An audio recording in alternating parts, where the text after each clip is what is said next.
Dnes budeme se superšéfem Robertem vařit zdravou svíčkovou omáčku a celozrnné knedlíky. Roberte, prosím tě, tohle je Kamila. Robert zakloukal. Já jsem se chtěla naučit zdravou verzi svíčkové, protože to je v naší rodině velmi populární, máme ji všichni rádi a já jsem si řekla, když už jedno jídlo, tak proč ne právě tu svíčkovou. Kamilo, vy jste tu svíčkovou někdy vařila? Já jsem v životě nevařila svíčkovou, v životě jsem nevařila knedliky a vlastně až doteď jsem nějak extra nevařila. Na přípravu omáčky potřebujeme pravou hovězí svíčkovou, mrkev, petržel, celer, cibuli, nové koření a bobkový list, slaninu, sůl, bílé víno, 2 lžičky oleje a hnědého cukru. Maso je nejdůležitější čas vlastně té svíčkové, to ti udělá tu omáčku. My dneska vaříme z českého vyzrálého. Maso prošpikujeme slaninou. Obvážeme provázkem, aby si celou dobu přípravy udrželo tvar a orestujeme ze všech stran. Do normální svíčkové se asi dává jížka, že jo? Já nedávám tu jížku do ničeho, buď si děláš na houbách, nebo děláš nějakou jinou omáčku, dej si tam víc té zeleniny. Jížka, to znamená mouka a tuk, z mého pohledu do jídla, jako je omáčka, prostě nepatří. Z mého taky, to si myslí, ale rozumíme, že jo? Roberte! Si rozumíme, čím víc, kamaráda. Zeleninu na omáčku orestujeme i s kořením. Když ty tady šmrdláš už tak dlouho, to už je tak 20 minut. Základ každé dobré omáčky je mít perfektně orestovanou zeleninu nebo šidit to. Přidáme bílé víno, které necháme vyvařit. Zarazila jsem se, že prošpikovaný špekem bych asi já mít neměla, ne? Ta svíčková musí mít nějakou chuť typickou, která je pro tu svíčkovou. Takže i člověk, který se snaží zubnout, tak si může tu svíčkou prošpikovat a není nic jednoduššího, než potom ten špek vzít a vyndat. Zeleninu s masem i s výpekem dáme do jednoho hrnce. Po každém restování toho masa, že tam vlastně zůstane tady dole ten výpek, obyčejnou vodu. Nalijte to na tu pánev a nechte to trošku odvařit a vždycky to přidávejte k masu.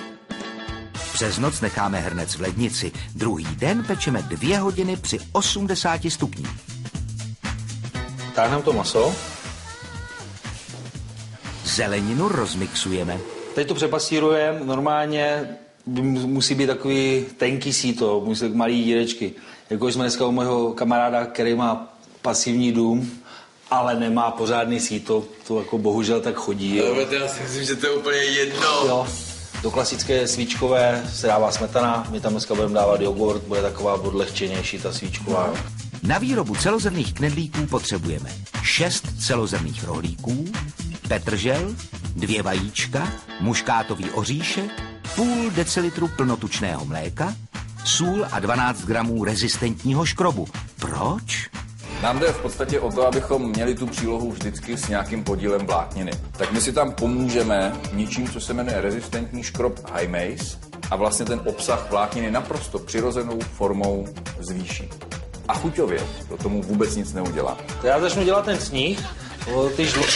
Dej to, Kamile! Zkusím to.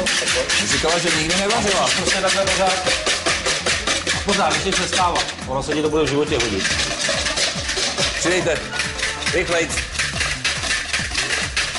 A není to lepší šlehačem, jako když se peče? Není. Tady je všude problém s pohybem. Dálka, ovladač, vypínač, mixér. Takže tohle to je taková ta přirozená forma pohybu. Takže s dovolením trošku přidejte, ať to lítá malinko. Problém? Já si myslím, že daleko víc energie spálíte při tomto, než při tomhle tom nemá... Jo. Tak, Roberte, co ty na to? Jo. Víš, jak se zkouší bílky? Ne. Takhle to vezmeš a nesmí mu to vyklopit. Jo? Hotový výlet. Takže já mám novou funkci, od teďka já jsem zkoušeč kvality bílkového sněhu. Housky zalejeme plnotučným mlékem. A nevadí pro mě, že to je plnotučné mlíko, neměla bych mít spíš polotučné třeba? Ježíši Kriste, Kamilo, kolik jste držela v životě diet? Kdo vám co nalil do hlavy? Já jsem držela asi 1 dietu v životě, ale odmala doma máme jenom polotučné mléko, ne plnotučné. Jo, máte polotučný mlíko, to je fajn, ale maminka se cpe paštikama a různýma dalšíma kde toho tuku není 3,5%, ale 30 nebo 40%. Tohleto mě vždycky dokáže takovým způsobem vytočit, že tady používáme půl deci mlíka na knedlíky pro 3 lidi a vy řešíte obsah tuku 3,5%. Rezistentní škrob smícháme se žloutky, přidáme k rohlíkům a nakonec přidáme vyšlehaný sníh. Z hmoty vytvarujeme kuličky. Knedlíky vaříme v páře 12 minut. A je to 12 minut, ty knedlíky by měly být hotové. Vím, že jo. Ale znovu ještě jednou, prosím, omlouvám se. A je to 12 minut, tak ty knedlíky by... Hele, je to 12 minut, tak ty knedlíky by měly být hotový. Dobrý, ale na potředí a dám to. A knedlíky jsou skutečně hotové.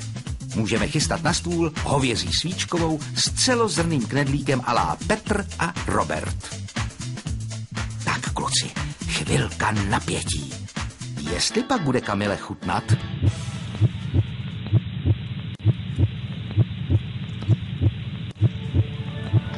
To je vynikající. Chceš brousek? Na slzy, víš, jako kdyby brečela, že to je... Já jsem čekal, co z tebe vypadne za kravinu. Chutnala naprosto skvěle. A ty knedlíky byly možná lepší než ty, co máme normálně doma. A to můžu se s čistým svědomím říct, že doteď mi naše knedlíky chutnaly úplně nejvíc. Takže se tady hodit na závěr. To správný, to zdravý jídlo se dá udělat rychle, dobře. Tohle to je ta jediná cesta, protože dneska máme knedlíky v pytliku, svíčkovou omáčku v pytliku a já bych se strašně nerad dožil doby, kdy to maso bude v pytliku. Ty to někdy máš napsaný, ne? Nemá nějaký papír, nebo to jde takhle z hlavy? To jsou takový moudré, že? Já bych držel hubu, jak bych teďka už jenom, jo? Já taky.